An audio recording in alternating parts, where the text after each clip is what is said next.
What's up, guys? Hi. Welcome to another episode of InfoFrag. Where we eat bread.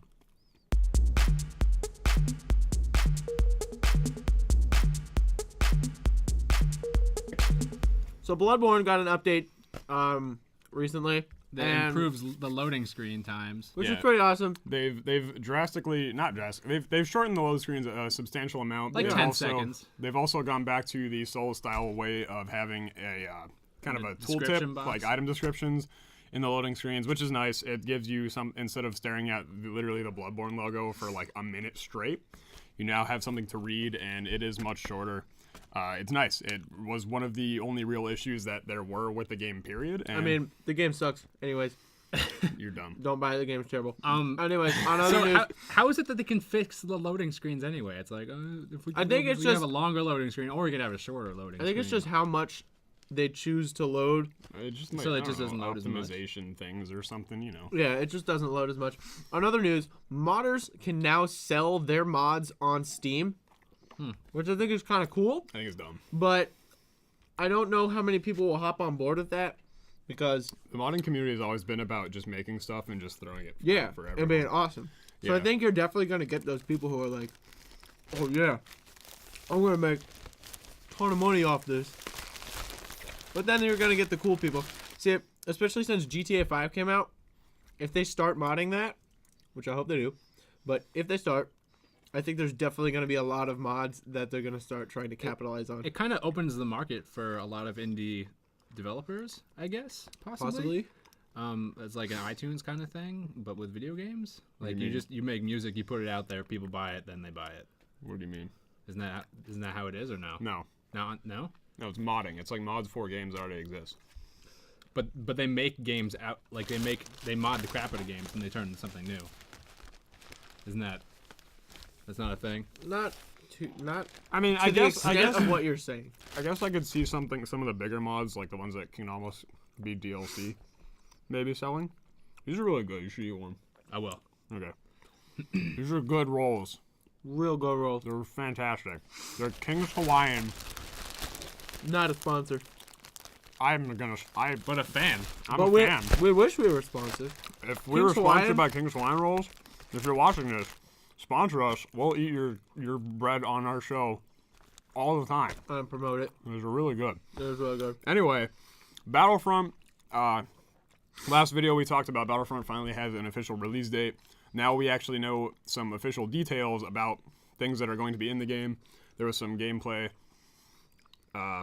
So one of the big things, playable heroes are returning from Battlefront 2.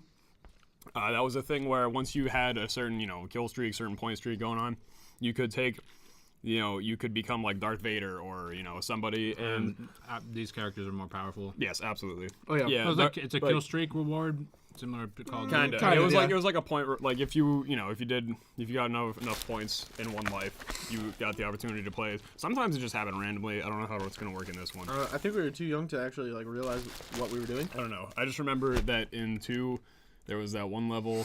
Remember that level? It was like an L-shaped just corridor with us like on the moon, and there were like tanks that would fight on the moon. Mm-hmm.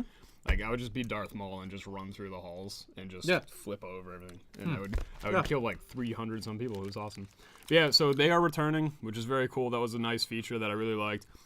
Curious to see how they balance it though, because it was a little busted. Like you could just deflect all the lasers flying at you and stuff. So. Yeah, That's what you get Interesting. for the kill streak. That's kind of cool. But you can switch from first into third person this time around. Yes, yeah. This is So, awesome, so it's this not was locked. this was something that I was worried about when I found out that DICE was making the game. Is I was kind of figuring it was just going to be a first-person game for the whole time, and if you've played the first 2, playing that game in third person is the way to go. So it's good to see that that's returning. Cool thing, there's also going to be content in the new Battlefront game that leads up into the new movie. That's pretty cool. And the game is coming out, the release is almost, I think it's like a month before the movie comes out.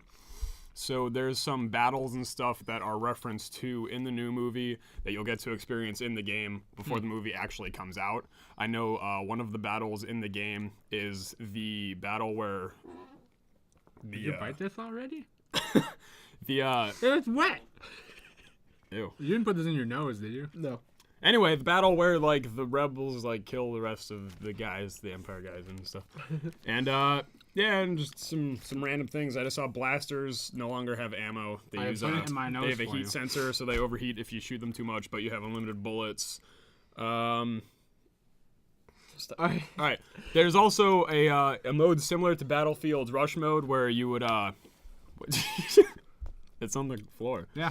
All right, well, where you'd have a capture point, and you'd have one team trying to blow up the, not capture points, but blow up the certain objectives along the map, while the other team would try to slow them down as much as they could. Yeah. They have that in Battlefront as well, except it'll be something like an AT-AT that is like going across the map when you have to try to kill it while everyone else is trying to make you They not did kill that it. before. Yeah, Also I know. did. But modes like that are always really cool. They And they're a also lot of don't fun. have space battles, contrary to what some people believe. Yeah, They and that's don't? They do nope, not. no space battles, so that's a it little would depressing. Be like, I I'm didn't guessing hear it's going to about be this. like Battlefield, where you would fly around in a jet. Or yeah, whatnot. it's Yeah. probably Above going to the be a map. case So of that. I think what they wanted was that like epic scene of you got a bunch of guys fighting on the ground and then a bunch of guys fighting up It top. kind of is this. I really like the space battles in 2. I were a liked lot of going fun. into the ship and then just destroying everything from the inside with like C4 and stuff. It was a lot I of think fun. they're just trying to concentrate it a little bit more, the whole experience. I So guess. they don't want space and As like long- 2 different things. They want all to be As long one as battle. as long as DICE puts the time into this game where it comes out good.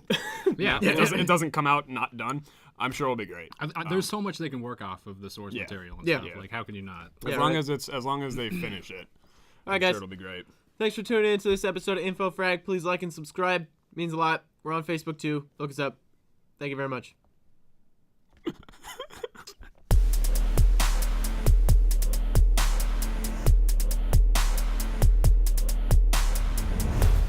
Didn't bite and ate back.